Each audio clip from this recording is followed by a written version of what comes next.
काल के प्रवाह में कोई बड़ी भारी सेना घेर लेती थी और कोई मौका नहीं मिलता जाके बाहर आने का, तो पास के राजा को राखी भेज दो और मालूम पड़ा 1 और 1 11 मिलके दुश्मन का सफाया हो जाता था। ये परंपरा हमारे यहाँ राखी के आधार पे थी। राखी का इतना महत्व है। राखी के बलबूते पर हमारे अपने संबंधों के लिए 2 ही तरीके हैं। ये भारतीय संस्कार है कि गांव की बेटी किसी भी और गांव में जाके विवाह करने जाए तो ये भारत ही है, वो पूरे गांव की बेटी मानते, पूरी गांव की बहन मानते। ये हमारी परंपरा है, इसलिए जमाई भी आए तो पूरे गांव में सम्मान मिलता है। दुनिया में कोई ऐसे स्थान नहीं है जो संबंध को इतने अच्छे ढंग से परिभाषित करते हैं। हमारे महात्मा गांधी कहते थे, सच्चे अर्थों में भारत को देखना है, भारत को समझना है तो भारत के गांव को समझ लो, हिंदुस्तान अपने आप समझ में आ जाएगा, भारत अपने आप समझ में आ जाएगा। गांव के अंदर आज भी ये सारी संस्कृति बची हुई है, ये रिश्ते बचे हुए हैं, ये सारे तीज त्योहार बचे हुए हैं। अपने गांव के अंदर स्वावलंबन के आधार पर हमारे अपने गांव के अंदर कोई बेन बेटी की तरफ ऊंची निगाह उठा के देखे, ये गांव में संभव नहीं है।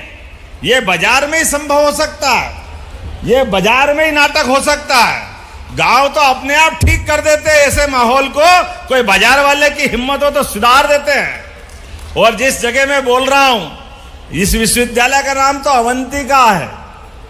अवंतिका उज्जैन का नाम भी है, और उज्जैन का नाम अवंतिका अर्थात हर कल्प में, हर युग में, हर समय जिसका अस्तित्व रहा है, अवंतिका का संधि विच्छेद करो, अब अंतिका, जिसका कभी अंत नहीं हो, वो अवंतिका है। और ऐसी अवंतिका में हमारे कृष्ण भगवान का इतिहास है। शिक्षा ग्रहण करने, कंस को मारने के बाद भी भगवान कृष्ण शिक्षा की महत्ता क्या है, शिक्षा ग्रहण करने गोकुल वृंदावन से मथुरा होकर के कंस को मार करके शिक्षा ग्रहण करने आए। तो शिक्षा का क्या महत्व है, हमारी संस्कृति 5000 साल पहले भी बताती है। बोलो गोपाल कृष्ण भगवान की, आचार्य सांदीपनि महाराज की। तो ये MIT महाकाल के प्रांगण में पूना का ये ग्रुप अवंतिका विश्वविद्यालय वाले, उनके लिए भी तालियां बजाओ। ये उस ध्वजा को लहरा रहे हैं आगे तक। इस विश्वविद्यालय के परिसर में नाना प्रकार के प्रदेशों से, देश से विदेश से सभी विद्यार्थी यहाँ पढ़ने आ रहे हैं, पढ़ रहे हैं और उज्जैन का नाम गौरवान्वित कर रहे हैं। कोई जम्मू कश्मीर से, कोई कर्नाटक से, कोई महाराष्ट्र से, अब तो अपने गांव के आसपास वाले भी कुछ बच्चे पढ़ाने भेज रहे हैं। आ रहा कि नहीं आ रहा अपने यहाँ से? लेकिन आज तो मैं रक्षाबंधन के लिए आया हूं। आप सबसे गांव गांव में राखी बंधवाता था। हाथ ऊंचे करो, किन किन ने राखी बांधी मेरे को पहले जरा हाथ खड़े करके बताना। बाप रे, अब बचा क्या, सभी ने बांध दी थी पहले से। आपकी राखी की ताकत, अगर दुनिया में हमारे अपने कई रिकॉर्ड होंगे तो वो किताब में होंगे, लेकिन मैं प्रत्यक्ष प्रमाण हूं। आपने राखी तो क्या बांधा, मालूम पड़ा प्रदेश में बहनों का अधिकार आपने मुझे दे दिया। यह आशीर्वाद आपसे मिला है। मैं धन्य हो गया आपके इस प्रेम स्नेह के कारण से। मैं सोच रहा था कि 5-25 हाथ उठेंगे, लेकिन हमारे सभी गांवों की बहनें आई है और हर गांव में आकर राखी बंधाते थे। और ये राखी का त्योहार तो है ऐसा, जैसे ही सावन आता है, जेठ के जेठी डुंगलों ने अपना कदम बढ़ाया और आषाढ़ खसके नहीं खसके सावन की तरफ अपने आप दिमाग सबका जाने लगता है। मयूर अपनी आवाज दे दे के उमड़ते घुमड़ते बादलों को अपनी तरफ बुलाता है, और मयूर के कंठ से निकलने वाली आवाज रक्षाबंधन की तरफ कदम बढ़ रहे हैं और सावन आने वाला है, इसका एहसास कराता है। और हमारे तो गांव में झूले, क्या झूले झूलते थे, अभी थोड़े झाड़ काट दिए ज्यादा। याद रखना, वापस ये झाड़ पेड़ तो लगाने पड़ेंगे। आप सब अपने अपने जगह पे झूले लगाओ। मैंने भी बहनों को झूले झुलाए यहाँ पे। बहनों का आशीर्वाद ऐसे ही मिलते रहना चाहिए, आशीर्वाद सदैव चाहिए। हमको अपने देवी देवताओं से मिलने का मौका नहीं मिलता है। देवी देवता को हमने देखा नहीं है, लेकिन कुटुंब परंपरा में, परिवार संस्कृति में अपने माता पिता के चरण छू लो और बहन के पांव पड़ लो, आशीर्वाद ले लो, तो सभी देवी देवताओं का आशीर्वाद मिल जाता है। यह हमारी अपनी संस्कृति बताती है। इनके आशीर्वाद से दुनिया के असंभव से असंभव काम संभव हो जाते हैं। यह हमारी परंपरा है।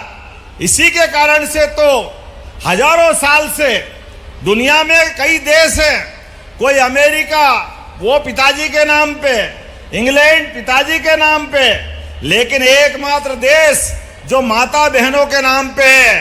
बोलो भारत माता की। ये मातृ संस्कृति की तरफ हमारा रिश्ता जोड़ने वाला माता के रूप में हमने भारत माता की भी कामना की है, कल्पना की है।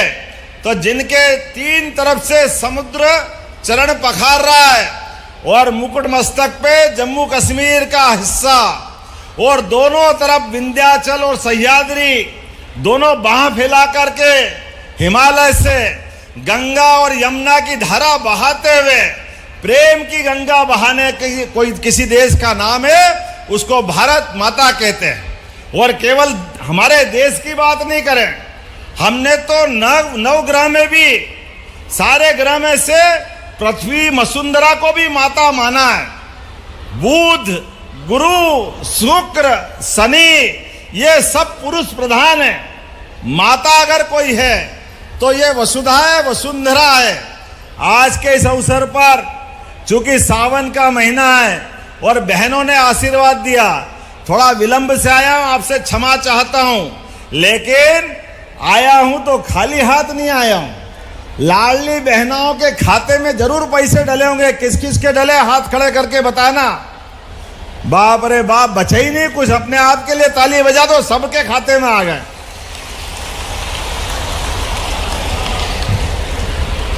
$250 रुपये भाई बाद में आया, पैसे पहले आए। मुझे इस बात की प्रसन्नता है, ना बाप बड़ा ना भैया। बोलो लक्ष्मी मैया की। संसार ऐसे ही चलता है, लेकिन हमारे भी पुरखे ऋषि मुनि वो बहुत समझदार थे। लाख ये गाना फिल्म का हो सकता है, ना बाप बड़ा ना भैया, लेकिन इस सबसे बड़े रुपये को मानते नहीं है। हमारे यहाँ तो साल में 365 दिन होते हैं और 370 त्योहार है। खाली एक दिन लक्ष्मी मैया को दिया, वो भी घुप अंधेरी रात, अमावस की काली रात, एक दिया जलाओ, वो लक्ष्मी जी प्रसन्न हो जाएगी, ये मानते हैं। लेकिन असली में तो दिवाली सुबह गोवर्धन की पूजा से ही मनती है। हमारे गांव की परंपरा में वही लक्ष्मी है, वही धन है, वही आनंद है। जिस घर में गौ माता हो, जिसका घर का खूंटा हरा भरा हो, जिसके जीवन में ये कामना हो, भगवान अगला जन्म भी देना तो मेरा बाड़ा हरा भरा होना चाहिए, मेरा गाड़ा भी हरा भरा होना चाहिए, मेरा बाड़ा भी हरा भरा होना चाहिए। ये परंपरा हमारी है। गाड़ा मतलब खानदान और बाड़ा मतलब गोधन, दोनों हरे भरे रहे, अपने आप जीवन तर जाएगा और कुछ जरूरत नहीं है और कुछ नहीं चाहिए संसार में। इस परंपरा को मानने वाले हम सब लोग हैं।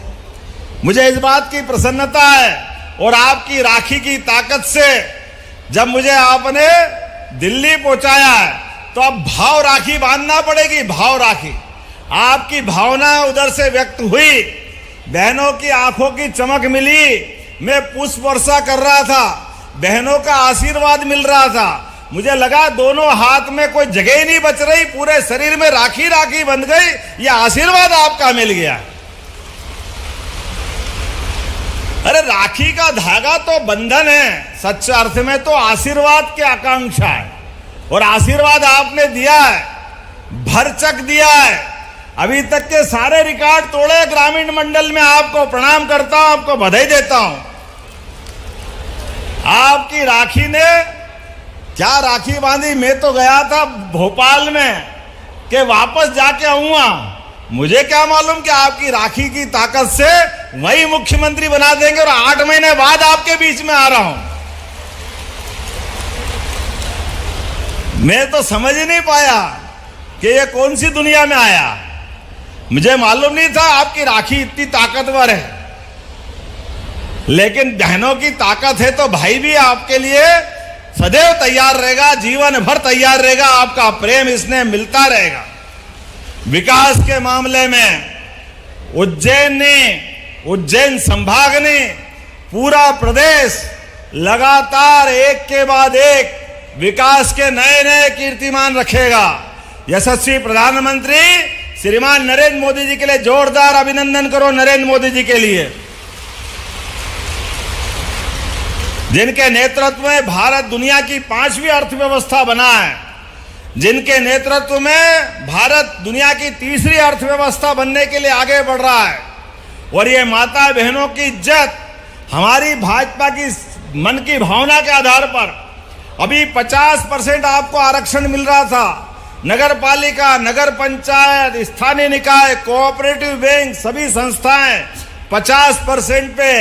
लेकिन नरेंद्र मोदी जी के आशीर्वाद से 2029 में बहन कोई विधायक बनेगी, कोई सांसद बनेगी। यह आशीर्वाद किसी का मिला तो नरेंद्र मोदी जी का जोरदार अभिनंदन करो।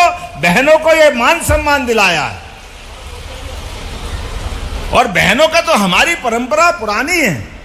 हम तो भगवान को भी याद करते हैं। तो सीताराम, पहले सीता माता याद रखेंगे, बाद में राम जी याद आते हैं। राधा कृष्ण, पहले राधा माँ आएगी, फिर कृष्ण भगवान आएंगे। हमारी तो परंपरा ही है। 3 देवियां हैं। कोई को आगे अगर बढ़ना है तो आगे बढ़ने में जब तक ये 3 देवी का आशीर्वाद नहीं मिले, जीवन सफल नहीं हो सकता है। ज्ञान की देवी मां सरस्वती, बुद्धि की देवी सरस्वती। बुद्धि अगर फिर गई तो किसी काम का नहीं रहेगा आदमी। बुद्धि को मुकाम पे लाने के लिए, व्यक्ति की क्षमता योग्यता को आगे बढ़ाने के लिए, और बिना दाम नहीं कोई काम। लक्ष्मी माता का आशीर्वाद भी चाहिए। बड़े से बड़े युद्ध पराक्रम, कोई भी बड़ा अभियान चलाओ तो लक्ष्मी मैया का आशीर्वाद चाहिए। और आखिरी मां आदि दुर्गा, शक्ति की देवी, महाकाली, महाशक्ति, नव दुर्गा, किस किस रूप में पूजो, किस रूप में भजो, आपकी जैसी इच्छा हो। इसलिए साल में बाकी किसी की पूजा होए न होए, नवरात्रि 2 बार आती है 9 दिन वाली। इतनी दिन किसी की पूजा नहीं होती है। ये हमारी आराधना जो होती है, ये शक्ति सामर्थ्य से अपनी अभिक्षित इच्छा की पूर्ति के लिए माता का आशीर्वाद मिलता है। तब दशहरा आता है। दशहरा वैसे ही नहीं आता है। नवदुर्गा, अगर 9 दिन दुर्गा मनाओगे तो दशहरा असंभव है। तो आज के इस अवसर पर कल महाकाल की सवारी निकलने वाली है। बोलिए महाकाल महाराज की। क्या धूमधाम से सवारी निकल रही, कैसे आनंद बरस रहा है। ये सारे तीज त्योहार ऐसे ही बरसते रहेंगे। और आने वाले समय में 26 तारीख को जन्माष्टमी भी आएगी। बोलो कृष्ण कन्हैया लाल की। और गणपति बप्पा, 4 लड्डू। अब तो त्योहार ही त्योहार का आनंद है।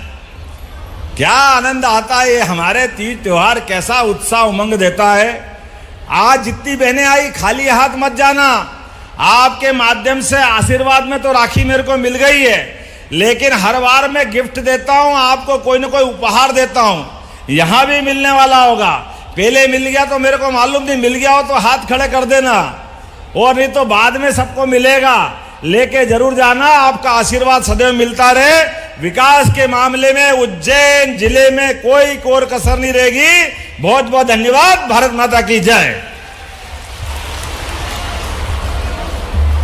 बहुत बहुत धन्यवाद माननीय।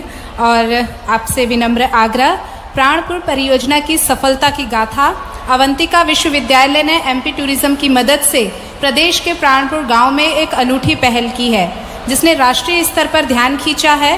प्राणपुर परियोजना के तहत विश्वविद्यालय ने स्थानीय कला संस्कृति और हस्तकला को पुनर्जीवित करने की पहल की।